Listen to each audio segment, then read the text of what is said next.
जो देश को जो बचाने का काम करती है, आज एक वो दिन आ गया है जो देश को बचाने के लिए दूसरा हिटलर पैदा हो गया है। मैं सभी आर्मी वालों से ये रिक्वेस्ट करता हूँ कि आप हमारे छात्राओं के साथ आप प्लीज मतलब हाथ में हाथ बढ़ा के चलिए। राहुल ममता बनर्जी, अखिलेश यादव, उद्धव ठाकरे, बहुत सारे, बाला साहब ठाकरे, सॉरी माफ कीजिएगा, शायद अभिजीत दीपके बिल्कुल अभिजीत दीपके को देखना चाहती है प्राइम मिनिस्टर के तौर पर। बिल्कुल, हम तो इतना जानते हैं, इस्तीफा लेने आए, इस्तीफा लेके जाएंगे।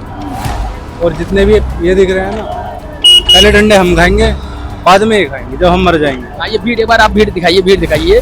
भाई साहब कह रहे हैं कि पहले डंडा हम खाएंगे। नमस्कार, मैं राजन पांडे और आप देख रहे हैं पतंगड़। इस समय रात के तकरीबन 10 बज रहे हैं और ये देखेंगे कि पुलिस महकमा पूरी तरीके से मुस्तैद है। दो लेयर की कॉर्डन ऑफ किया गया है इस तरीके से, और पीछे अभी भी पुलिस पूरी तरीके से मुस्तैद है। और उम्मीद यही जताया जा रहा है कि अब जो प्रधानमंत्री नरेंद्र मोदी रात को जो लोगों से अपनी बात को शेयर किए, उसकी जवाबदेही अभी भी जनता फिर से चाह रही है। और एक बार आप इधर दिखाते रहिए कि कैसे चारों तरफ, चाहे आरएएफ के जवान हो, चाहे दिल्ली पुलिस के जवान हो, या फिर एसएसबी और सीआईएसएफ, बहुत सारे जवान आज यहाँ दिल्ली के जंतर मंतर से लेकर संसद मार्ग से लेकर और पूरे इस राजधानी को, जो देश की आत्मा है, वो छावनी में तब्दील किए हुए हैं। बस लोगों की एक छोटी सी मांग है, युवाओं की, छात्रों की, वो नहीं पूरी की जा रही है। बाकी और सारे काम पर, सारे मुद्दों पर विचार हो रहा है। कुछ शायद अभी ये देख सकते हैं, कुछ बातचीत चल रही है ऑर्गेनाइजर और पुलिस प्रशासन के बीच। क्या बात चल रही है वो बाद में सामने आएगी। लेकिन मैं जिस तरीके से आपको दिखाना की कोशिश कर रहा हूँ कि कम से कम आज भी 60 से 70 हजार बच्चे, छात्र, युवा आज भी जंतर मंतर और दिल्ली में बैठे हुए हैं। लेकिन आज अभी 24 तारीख तक सरकार उनकी बातों को नहीं मानी है। कुछ बातों को मानी गई है, जो हमारे जो पर्यावरणविद महोदय जो सोनम वांगचुक जी थे, जो उनकी मांगे थी, उनकी कुछ मांगों पर विचार की गई। लेकिन अभी भी छात्र डटे हुए हैं क्योंकि उनकी पूरी मांगे नहीं मानी गई है। क्या नाम है आपका? भाई मेरा नाम आदिल है। कहाँ से हैं? गाजियाबाद से। ये बताइए कितने दिन से प्रोटेस्ट में शामिल हैं? भाई जब से फर्स्ट दिन से डेली आ रहे हैं।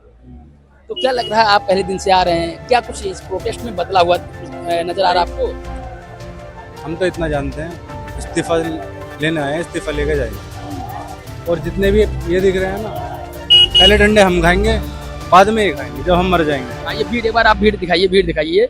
भाई साहब कह रहे हैं कि पहले डंडा हम खाएंगे। लेकिन ये बताइए आप एक चीज बताइए कि आप लोग इतने दिन से अपनी मांगों के लिए अड़े हैं, लड़ रहे हैं, लेकिन सरकार आपकी मांगे नहीं सुन रही है। उसके बावजूद ये क्या होता है, घटनाक्रम होता है कि रात को भी राज करा था।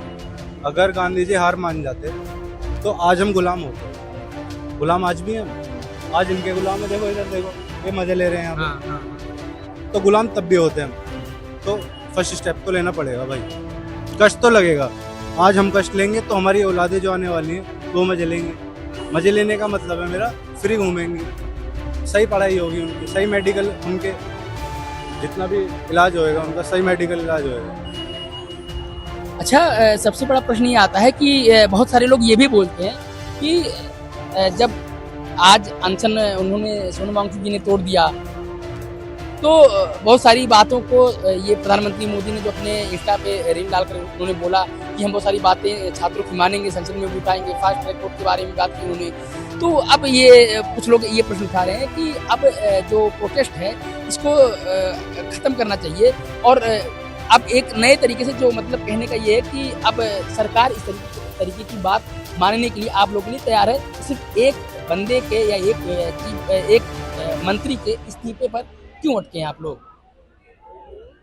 भाई मैकेनिज्म समझो पहले क्या होता है। अगर इस्तीफा आ गया ना उनका, तो उन्हें पता ही है जितने भी युवा है ना, हर खराब एजुकेशन, हर खराब मेडिकल, जो भी चीज़ खराब में, जो भी देश में करप्शन हो रहा है ना, सबके लिए आवाज़ उठेगी। फिर अगर एक बार ये हो गया ना, फिर हर चीज़ के लिए मांगी जाएगी।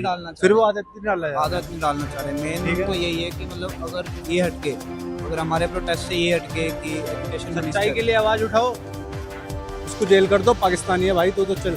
हाँ यार, वांगचुक जी तुम्हें लगता पाकिस्तानी है ये लद्दाख से? वो उतने बड़े पर्यावरणविद हैं, उन्होंने देश के लिए क्या क्या दिया, उन्होंने अपने समाज के लिए क्या क्या दिया, अपने सेना के लिए क्या क्या दिया, ये सब कोई बड़ी बहुत 100-200 400 साल पुरानी बातें नहीं है, 10-20-25 साल पुरानी बातें हैं। तो उन्होंने देश के लिए बहुत कुछ किया। क्या नाम है? मेरा नाम मुकेश कुमार यादव, मैं गाजियाबाद से हूँ। क्या माहौल बना है आज का? क्या लग रहा है? कुछ प्रशासन फिर जिस तरीके से लाठीचार्ज पिछले कई दिनों से करती आ रही, फिर कुछ करने वाली है या फिर माहौल शांत है? नहीं, माहौल तो देखो शांत है। अब चीज़ें जिस तरीके से देखी जाए, इनके हाथ में भी कुछ नहीं है, इनके हाथ में भी कुछ नहीं है। और मेरे कहने का मतलब ये है कि अगर उसे एक इस्तीफा सब चीज़ बदल रही है तो उन्हें बदल देनी चाहिए। और ये भी ऐसे बैठे, वो भी ऐसे बैठे। और मैं तो कह रहा हूँ जो प्रधानमंत्री जो है हमारे आदरणीय, मैं उनसे कहता हूँ कि इस्तीफा का दिलवा दोगे तो क्या ही हो जाएगा? तुम्हारी कोई रेपुटेशन गिर जाएगी या फिर क्या गिर? आप भी जनता में चुने हुए इंसान हो ना, एक इस्तीफा देने में क्या प्रॉब्लम है? क्यों नहीं दे रहे हैं? कहाँ गलती आ रही है? गलती सर इसमें आप ये कह सकते हैं कि ये निकम्मी गवर्नमेंट है, ये अपने ईगो के ऊपर ले जाती है। इनको जब- लगता है कि अगर हमने अगर इसका इस्तीफा अगर हमने दिलवा दिया था इसका धर्मेंद्र प्रधान का, तो फिर इसका मतलब फिर वो नितिन गडकरी का भी मांगेंगे आप, फिर उसके बाद और भी अमित शाह का मांगेंगे। तो उसी चक्कर में ये अपनी ईगो को हर्ट नहीं करना चाहते, ये चाहते हैं कि मतलब हम ऊपर बने रहें। अच्छा, मतलब नेताजी ये कह रहे हैं जो प्रधानमंत्री हैं कि उनका ईगो हट ना हो, बच्चों का ईगो भले हट हो जाए, बच्चों का भविष्य भले बर्बाद हो जाए, इनको कोई मतलब बच्चे भले यहाँ पर लाठी खाएं, डंडे खाएं, आंसू गैस के गोले छोड़ जाएं, उन पर कोई दिक्कत नहीं। नेताजी का ईगो नहीं हट होना चाहिए। बिल्कुल बिल्कुल, इनको फर्क ही नहीं पड़ रहा। अगर इनको फर्क पड़ता तो उन्होंने मोदी बस एक मतलब इंस्टाग्राम की एक वीडियो डाल के उन्हें लग रहा सब कुछ ठीक हो जाएगा। अगर उन्हें फर्क पड़ता तो वो आते मिलते, यहाँ नहीं, उन्हें कोई फर्क ही नहीं पड़ रहा है। और स्टूडेंट कुछ भी हो, उनके पेपर लीक हो, उन पे डंडे बरसाए जाएं, उन पर नीट का पेपर कुछ भी, मतलब उन्हें कोई फर्क नहीं पड़ रहा उस बात से।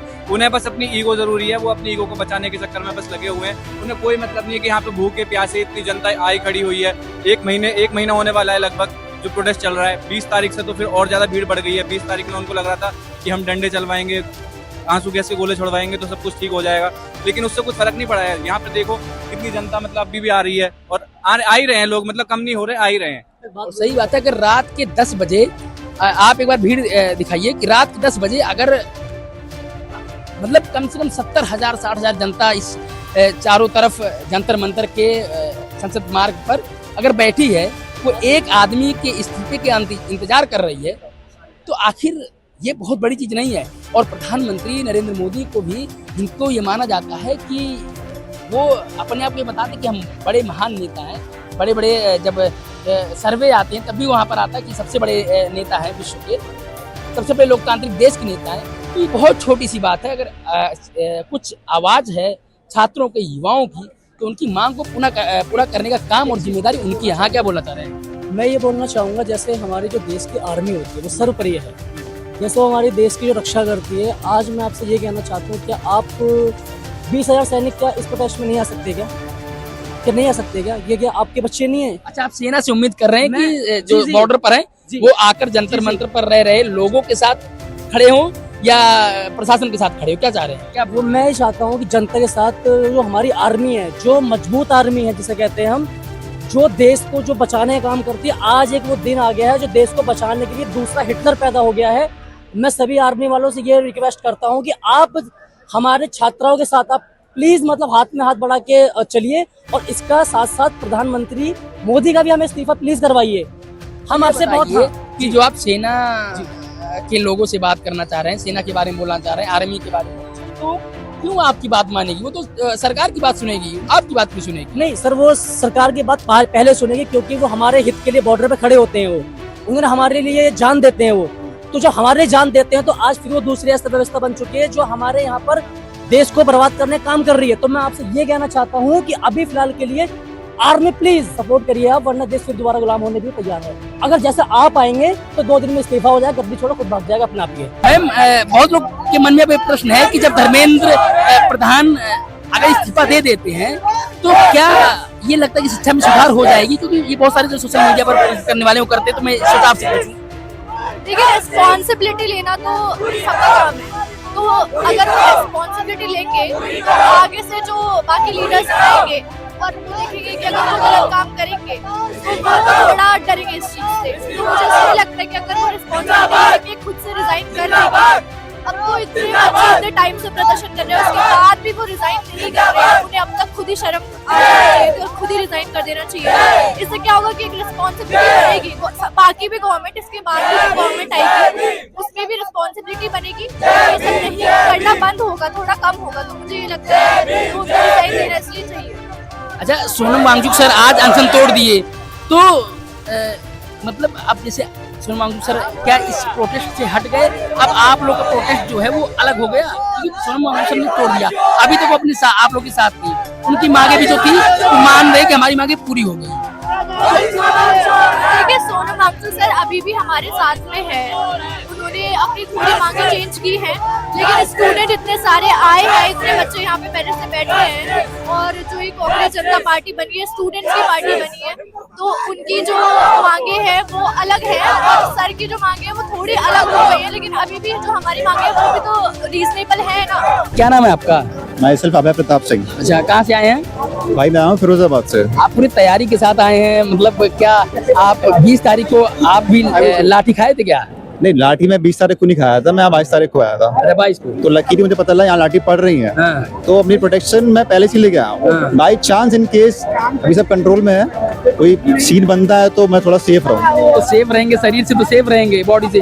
सर में लग गया तब, जैसे मेरे सर में लगा है, तब क्या तो करें? भाई लग भाई चांस से पड़े तो पड़ेगी, क्या कर सकते हैं उसका। खाने के लिए तैयार है? मेरे पास बिल्कुल तैयार है भाई, क्यों तैयार नहीं है, बिल्कुल तैयार है। और देखो नीट का मुद्दा तो चल रहा है, मैं उसके साथ अपना अलग मुद्दा लेके आया हूँ। क्या मुद्दा? वो आपका मुद्दा है, इनका मुद्दा, सबका मुद्दा होगा भाई 100%। आप मेरा पोस्टर पढ़ लो मेरा। सही बात है। एक बात पढ़ के बोलिए। सबके पास गाड़ी है ना, सबके पास, तो सबको दिक्कत है भाई। ये अभी अभी अभी सब लोग हम साथ में हैं, अभी सब लोग साथ में हैं। अगर हमने अभी ये आवाज नहीं उठाई ना तो बहुत देर हो जाएगी।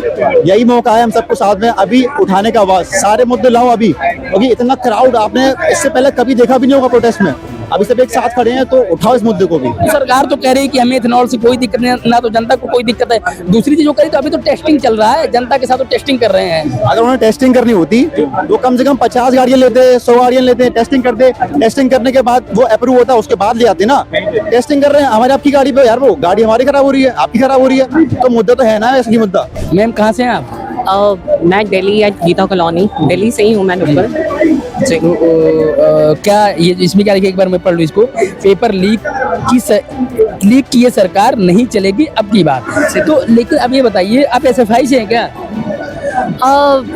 हम कहीं से नहीं, हम इस देश के बच्चे हैं। हम कहाँ से हैं, कहाँ से नहीं है, किससे जुड़े हैं, किससे नहीं जुड़े, ये मुद्दा बात का है। पहला मुद्दा ये, हम इस देश के बच्चे और हम इस सरकार से परेशान हैं। सरकार तो कहती है कि हम आए हैं तो राम राज आया है, हम आए हैं तो देश को बदले, हम आए तो युवाओं को रोजगार मिला है, किसानों को उनको सब्सिडी मिल रहा है। सरकार तो बहुत सारी चीजें बताती है, गिनाती है। अच्छा, मुझे नहीं पता था आप स्टैंड अप कॉमेडियन भी हैं। आप कितनी प्यारी कॉमेडी करते हैं, वाह। पर खैर, जो कॉमेडी किया हूँ बिल्कुल ऐसा, अगर देश का युवा इतना पागल नहीं है, इतना बेवकूफ़ नहीं है कि अगर उसको सब चीज़ मिल रही होती तो वो यहाँ पे ऐसे शायद आपको ये जो मुहावरा नहीं देखने को मिलता। हम खैर फिर भी हम यही कहेंगे कि मोदी जी, धर्मेंद्र प्रधान जी, कुछ नहीं रखा सत्ता में, बहुत छोटी चीज़ है, अपने आप को सुधारिए और प्लीज़ प्लीज़ प्लीज़ छोड़ दीजिए कुर्सी। इतना मोह क्यों है आपको कुर्सी से, क्यों इतना मोह है? आप कहते हैं आप राम राज्य लाए हैं, कहाँ है राम राज्य? आपको शायद राम राज्य का मतलब नहीं पता। लोग कहते हैं सनातन सनातन सनातन, सनातन का मतलब नहीं पता लोगों को कि सनातन एक्चुअल में है क्या। अब मैं किसी से पूछूं कि सनातन का मतलब क्या है, बीजेपी सपोर्टर्स से क्या है, वो कहेंगे नहीं सनातन ही सनातन। आप ही बता दीजिए। सनातन भगवान विष्णु का एक नाम है, जिसका ना, सनातन का मतलब जिसका ना कोई आदि है ना अंत है, वो सनातन है। अब जो भाई जो ऑलरेडी सनातन है, आप कह रहे नहीं हमें सनातन को बचाना है, जो ऑलरेडी सनातन, आप उसे कैसे बचा सकते? क्या मूर्खता है ये? आप कह रहे हैं हमें दूध को सफेद करना है, ये तो बेवकूफ़ी है, ऐसा कुछ नहीं है। बड़ी बात ये है, मेन मुद्दा ये है कि प्लीज़ प्लीज़ प्लीज़ इतना मुंह मत रखिए, कुर्सी से छोड़ दीजिए, अपने आप को सुधारिए, संन्यास लीजिए और प्लीज़ मोदी जी युवाओं के हाथ में देश दे दीजिए, आपसे नहीं हो पा रहा। अच्छा, ये बताइए, आज आप भी सुनी होंगी, रात में 12 बजे प्रधानमंत्री नरेंद्र मोदी ने इंस्टा पे एक रील डाली, जिसमें युवाओं के लिए बहुत सारी बातें बोली कि हम संसद में जाएंगे तो ये सब करेंगे, फास्ट ट्रैक कोर्ट वगैरह गठन करने की बात बोली। फिर सोनम वांगचुक ने अपना जो अनशन था उसको भी छोड़ दिया। तो बहुत सारे लोगों के मन में ये प्रश्न है कि अब जो हमारे देश के युवा हैं अब कुछ सड़कों पर हैं, अब उनको जाकर पढ़ाई लिखाई करना चाहिए। हाँ, देखिए, जो कल मोदी जी ने कहा है ऑनलाइन आके, पहली बात तो ये क्या मोदी जी आपको थोड़ा लेट दिखाई पड़ता है, लेट सुनाई पड़ता है, या आपके हर काम लेट क्यों होते हैं? हम ये मान ही नहीं सकते कि मोदी जी आपको नहीं पता था देश में क्या चल रहा है, वो भी देश की राजधानी दिल्ली में क्या चल रहा है। तो देश में थे ही नहीं तो कैसे पता चलेगा? वही वाली बात है ना, आप बहुत अच्छे कॉमेडी करते हैं। हाँ, तो ये है कि मोदी जी मीठी लॉलीपॉप देना चाहते हैं। जो हमारा मेन मुद्दा है कि एजुकेशन मिनिस्टर रिजाइन कर दे, आप वो क्यों नहीं बोल रहे हैं? आप इनका सीना, मोदी जी का निकल गया है पसीना, कुछ नहीं कह सकते। मोदी जी संन्यास ले लो प्लीज, कैलाश पे चले जाओ, टिकट मैं करा दूंगी, प्लीज जाओ यार, बहुत हो चुका है। तो आएगा कौन? कौन आएगा? युवा आएगा। कौन बताइए, किसको चाहती हैं आप? हम किसको चाहते हैं? हम युवाओं को चाहते हैं, कोई भी आए पर प्लीज इस बार अच्छा आए, अब धोखा मत दो यार गवर्नमेंट। तो वही मैं आपसे जानना चाह रहा हूँ कि कौन, किसको आप चाह रहे हैं? जो बड़े बड़े फेस हैं, आप किसी का नाम दे सकती हैं, कोई बात नहीं। देखिए, फिलहाल तो ऐसा कोई फेस नहीं है जिसका मैं नाम लूं कि हाँ मुझे ये चाहिए। राहुल गांधी, अखिलेश यादव, राहुल, ममता बनर्जी, अखिलेश यादव, उद्धव ठाकरे, बहुत सारे, बाला साहब ठाकरे, सॉरी माफ कीजिएगा, शायद अभिजीत दीपके। अभिजीत दीपके। बिल्कुल, अभिजीत दीपके को देखना चाहती है प्राइम मिनिस्टर के तौर पर? बिल्कुल। आप देखिए कि आप आम आदमी पार्टी कहाँ से निकली है, एक प्रोटेस्ट से तो आम आदमी पार्टी निकली है, तो क्यों नहीं आप युवाओं की एक पार्टी निकाल सकते हैं? हम क्यों नहीं चांस देना चाहते युवाओं को? शायद वो करप्ट नहीं कर पाएगा। राहुल गांधी भी तो युवा हैं देश के। हम देख चुके हैं, हमें शायद कुछ नया चाहिए देश को, हमें अब और चांसेस नहीं लेने। हाँ, शायद वो अब आ रहे हैं, बट पॉलिटिशियन और पॉलिटिशियन ओनली। तो हम नया जो हमारे साथ अभी हैं, हम उस पार्टी को चाहते हैं। शायद सीजेपी भी शायद आगे जाके कुछ बड़ा दिखा सकते हैं, देश के लिए कुछ अच्छा कर सकते हैं। ये लोगों की जो मांग है वो अभी भी ज्यों का त्यों बना हुआ है, क्योंकि जितने लोगों से मैं बात किया सब कह रहे हैं कि सोनम वांगचुक जी भले अपना अनशन तोड़ दिए, लेकिन आज भी जब तक प्रधानमंत्री नरेंद्र मोदी, धर्मेंद्र प्रधान का इस्तीफा नहीं लेते, तब तक हम अपनी मांगों को ऐसे ही मांगते रहेंगे, लड़ते रहेंगे, डटे रहेंगे। क्योंकि जो आज भीड़ है, अभी डीजीपी महोदय जो ड्रोन कैमरा उसे चेक कर रहे थे, भीड़ की एक बार भीड़ का जायजा ले, सच में जो यहाँ पर होगा वही समझ पाएगा कि भीड़ क्या है। कम से कम 60 से 70 हज़ार और मुश्किल से 3 किलोमीटर के रेंज में है। आप सोच सकते हैं कि क्या यहाँ का टेम्परेचर होगा, क्या गर्मी होगा। लेकिन सरकार है कि अपनी बातों को 12 बजे 11 बजे ट्वीट करेगी या अपनी बातों को इंस्टा के माध्यम से लोगों के साथ शेयर करेगी, लेकिन इनकी बातों को नहीं सुनेगी। ये मैं पहले ही बोला हूँ कि राजनीति में अहंकार जैसा शब्द, ईगो जैसा शब्द नहीं होना चाहिए। सरकार को उनकी बातों को सुनना चाहिए, उनकी बातों पर ध्यान देना चाहिए। हालांकि समन्वय में क्या कहाँ पर कमी हो रही है, क्योंकि आज सीजेपी के जो कुछ स्पोक पर्सन हैं और ऑर्गेनाइजर हैं और जेपी नड्डा की मुलाकात होनी थी, जितेंद्र सिंह की मुलाकात होनी थी, क्या मुलाकात हुई, क्या बात हुई, अभी तक वो सामने नहीं आई, मीडिया में नहीं आई है। बस अब मैं आपसे उम्मीद करता हूँ कि आप लोग अपनी प्रतिक्रिया दीजिएगा, आप बताइएगा कि क्या आप लोग की मांगे मानी जाएंगी या आप लोग ऐसे लड़ते रहेंगे, ऐसे जूझते रहेंगे और सरकार बस ट्वीट इंस्टा खेलती रहेगी। धन्यवाद।